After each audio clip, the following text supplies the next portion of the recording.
Hi, everybody. So it's 2 a.m. in my house, and I couldn't sleep. Everybody else is sleeping. So I thought, what better time to make another video than right now?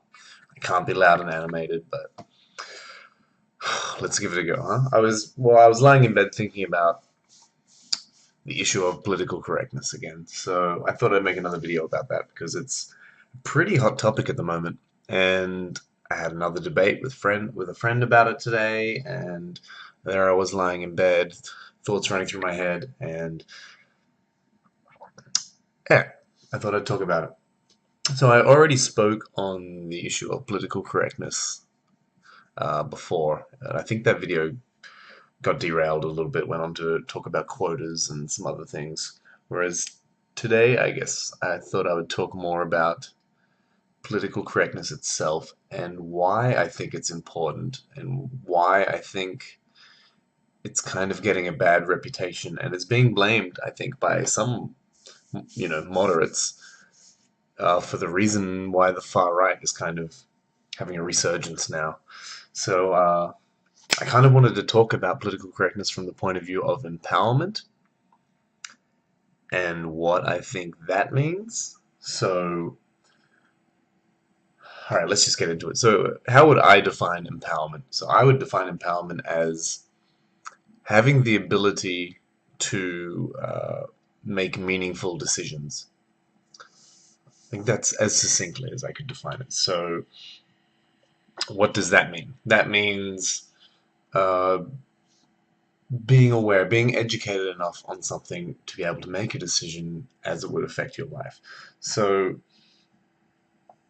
uh, and political correctness is something that I don't know. Even the word political correctness, I think it's kind of like a quasi misnomer because it makes it sound as though it's something that you have to speak in a politically correct way because for the sake of being politically correct, as though there's no real underlying meaning behind being politically correct. So this is why I want to talk about it in terms of empowerment. So and as far as language is concerned and political correctness is concerned, the empowerment is two ways. It's not just about the people being, offended by the language. So that's part of it. So one direction is it's about empowering those who are affected by the use of your language. So, and these people are, invariably the marginalized and disenfranchised members of society. So the weak and powerless, essentially. And it's about using your language in a way that, they're not offended or they're not continually, having that marginalization reinforced. So that's one direction of the empowerment. It's empowering those who are affected by the speech. The other issue of empowerment is the user of the speech, and I think and the user of the speech, as far as this topic is concerned, uh, they're invariably the people with the power. So now I need to define a distinction between having power and being empowered. So in this case, I would say uh, the person with the power, as far as not wanting to be politically correct is concerned, is those who fit in with societal norms and those who develop an idiom that is uh, perfectly in tune with those societal norms and continue to reinforce societal norms so that those who, you know, deviate from societal norm then become the disenfranchised and the marginalized. The idea of empowerment as it pertains to speech, however, is about being educated in your use of speech so that you can make meaningful decisions as to how you talk. Does that make sense? So let me use an analogy from my personal experience. This is probably this might be the best way I could put it. So I would talk about empowerment as far as diet. So growing up, I would eat basically anything. The purpose of eating for me was satiety. I would be hungry, I would look to the cupboard and I would eat whatever I found, or look in the fridge, look in the freezer, eat whatever I found. Junk food, uh, cereal at night time, anything. It doesn't matter. Walking down the street, I'd feel hungry. I'd go into a 7-Eleven, I'd buy snacks, crackers, candy, soft drinks, whatever. I'd go to a McDonald's and eat whatever. So it was basically about eating on impulse and eating whatever I could until I no longer had the desire to just be hungry. And then as I got older and I started having to learn about, well, I guess first of all, money management, you start to learn that, oh, you can't just buy whatever food you want on an impulse whenever you want. So you start to learn underlying skills of money management. That's a first part of empowerment as far as diet is concerned. But more importantly, I started getting into fitness, and you start to learn about nutrition.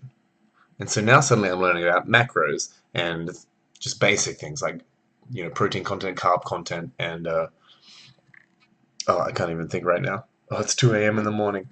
Fat content. Oh, so protein, carbs, and fat. And you start to learn about, more micronutrition and the things your body actually needs. And then you start thinking about planning how you're going to eat. I'm working out, oh, I want more protein. So now I'm empowered with knowledge of what types of food I need to eat and when. And so now suddenly I'm not just eating whatever it is that's in front of me at any one time.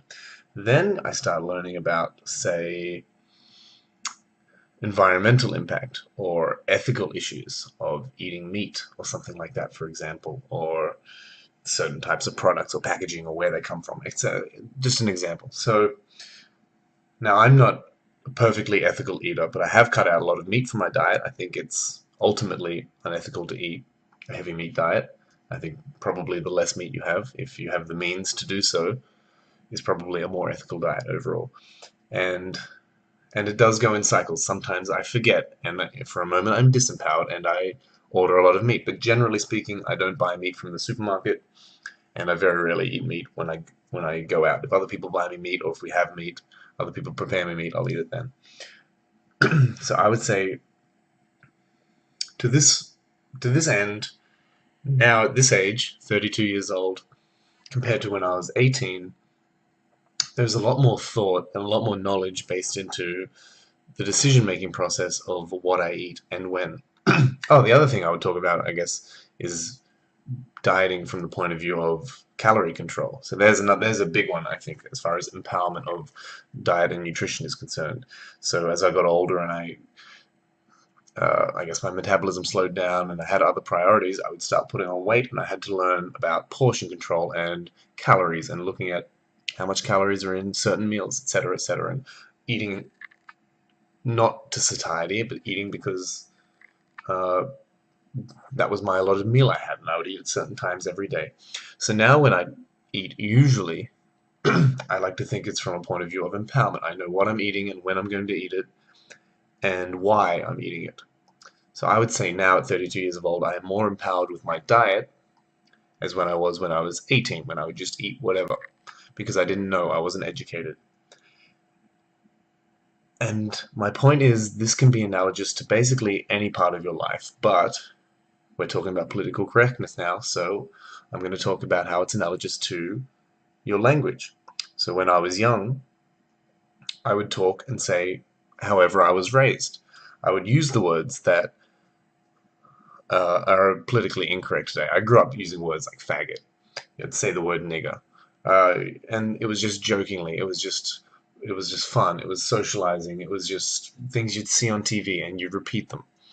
And then you start to learn that, oh, it's not appropriate to use these words, even though everyone around you is using them and just joking and it's fun. And you start to learn about the real impact behind these words and what they actually mean. So then I'm a little bit more empowered. And I think we could probably all agree with words like that. Uh, it's best not to use them, right? That's like a baseline we can probably all agree on. We could probably all agree on at least some of the time it's best not to use those words. But then what about lesser words? Lesser words that have less of an impact. You start to learn about those words. You start to learn the effect they have on people and societies and just as being a part of your idiom. And I think, so I don't know, words like gay or that's gay, something like that. Um, Video game talk especially. So that's gay, or we raped that team or something like that. You just sort of start to learn about the effect these have on other people's and on other communities, marginalized people and disenfranchised. So then, of course, I'm going to start to try to eliminate that type of language from my idiom.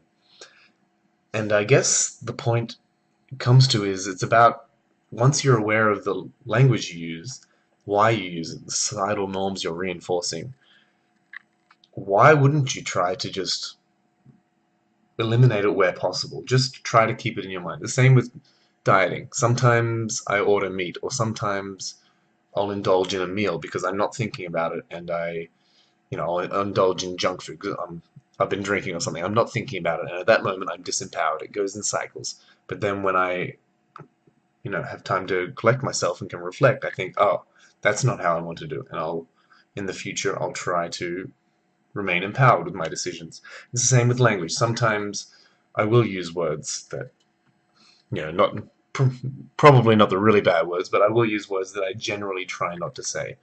I guess something like a really soft one that probably most people would roll their eyes at, but guys or something like that. I'd say, hey guys, when there's guys and girls there, even though it's generally accepted as being, a pretty universal term for both. I think it's the sort of thing that, and it is a very soft one, but if you can improve your language, if it's not that difficult, why not just try and do it? And that's what I try and do. And yeah, I'll catch myself making mistakes, or every now and then I'll learn, oh, I shouldn't actually be speaking like that. I'll learn new ones that I'm not even aware of. And I think it's a good thing because you can constantly be aware and you can constantly be empowering yourself. And I think it's doing a greater good for society. And the way I like to really think about it is, I guess it is from that point of view of why not do it. So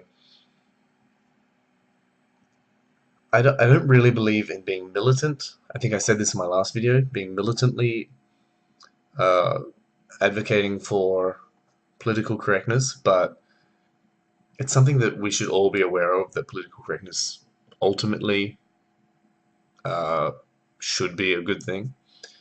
And I think as a society, we should be trying to strive towards being more fair and more equal to everybody. So, from my point of view, yeah, why not?